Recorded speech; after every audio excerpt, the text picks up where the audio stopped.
ఇంకా జగన్ నామస్మరణం చేయటం తప్పితే ప్రజలకు ఏం అవసరాలు ఉన్నాయి, ఏం హామీలు ఇచ్చారు, కూటమి హామీలు ఏమి ఇచ్చారు అనే దాన్ని హామీలు ఎంతవరకు అమలు పరుస్తున్నాం అనేది కూడా వాళ్ళు చెప్పలేనటువంటి పరిస్థితికి వచ్చారు. అదేమంటే జగన్మోహన్ రెడ్డి గారు అప్పులు చేశారని చెబుతారు.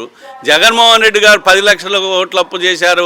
ఎలక్షన్స్ ముందు బీజేపీ, జనసేన, తెలుగుదేశం మొత్తం కూడా కోడై కూర్చింది. దానికి పత్రికలు కూడా, ఈనాడు, ఏబిఎన్ ఛానల్ కూడా వంతబాటం జరిగింది. కానీ ఇవాళ అసెంబ్లీలో వాళ్ళు పెట్టినటువంటి వాళ్ళ యొక్క ఆర్థిక మినిస్టర్ గారే ఏం పెట్టాడు, 5,17,000 కోట్లు మాత్రమే ఆంధ్రప్రదేశ్ అప్పు అని చెప్పాడు.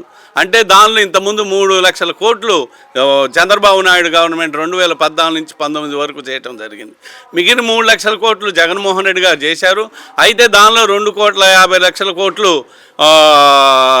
2,50,000 కోట్లు జనాలకి డైరెక్ట్గా పంచడం జరిగింది. మిగిలినవన్నీ కూడా అభివృద్ధి ఏం చేశాడు అని చెబుతారు.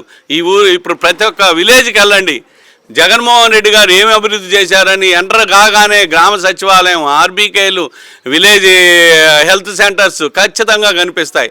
ఎక్కడ